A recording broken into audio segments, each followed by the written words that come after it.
شب قدر برکت والی رات. شب قدر اس کو اس لیے کہتے ہیں کہ سال بھر کے احکام اس میں نافذ کیے جاتے ہیں. فرشتوں کو سال بھر کے کام اور خدمات پر مامور کیا جاتا ہے. نیک اعمال شب قدر میں مقبول ہوتے ہیں اور اللہ کی بارگاہ میں بندوں کے نیک اعمال کی قدر کی جاتی ہے. شب قدر میں جبریل امی جو تمام فرشتوں کے سردار ہیں، آقا ہیں، اور فرشتے بھی نازل ہوتے ہیں اور عبادت کرنے والوں سے ہاتھ ملاتے ہیں. شب قدر کا ہر لمحہ سلامتی صبح صادق تک. یہ رات اللہ نے اپنے حبیب کو اور آپ کے صدقے میں آپ کی امت کو عطا فرمائی. فرامین مصطفیٰ صلی اللہ علیہ وسلم شب قدر کے بارے میں جو ہیں وہ بھی پیش کرتا ہوں. شب قدر میں ایمان و اخلاص کے ساتھ عبادت کرنے والے کے پچھلے گناہ معاف کر دیے جائیں گے. 1000 مہینوں کی عبادت سے بڑھ کر ہے شب قدر کی عبادت.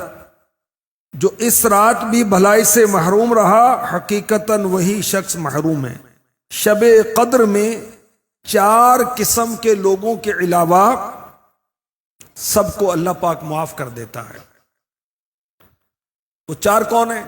نمبر 1 عادی شرابی، نمبر 2 والدین کے نافرمان، نمبر 3 رشتے داروں سے تعلقات توڑنے والے، نمبر 4 آپس میں دشمنی رکھنے والے اور تعلق کو ختم کرنے والے.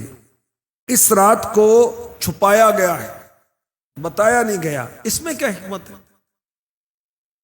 سرکار مدینہ صلی اللہ علیہ وسلم نے فرمایا شب قدر رمضان المبارک کے آخری عشرے کی طاق راتوں میں تلاش کرو.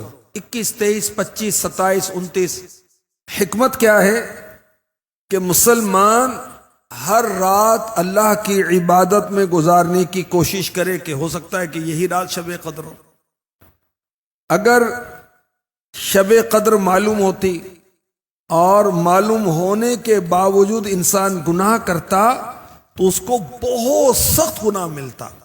بندہ شب قدر کی طلب میں محنت کرے، اس لیے چھپایا گیا تاکہ اس محنت کا ثواب پائے. آخری عشرے میں اللہ کے حبیب صلی اللہ علیہ وسلم عبادت پر کمر باندھ لیتے، راتوں کو جاگتے اور اپنی فیملی کو بھی جگایا کرتے تھے.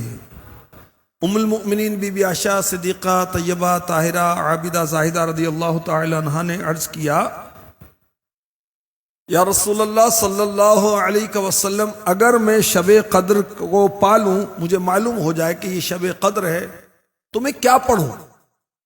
فرمایا اس طرح دعا مانگو، اللہم انک عفو کریم تحب العفو فاعف عنی.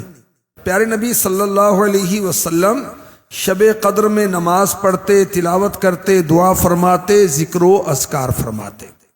اللہ ہمیں شب قدر کی قدر نصیب فرما.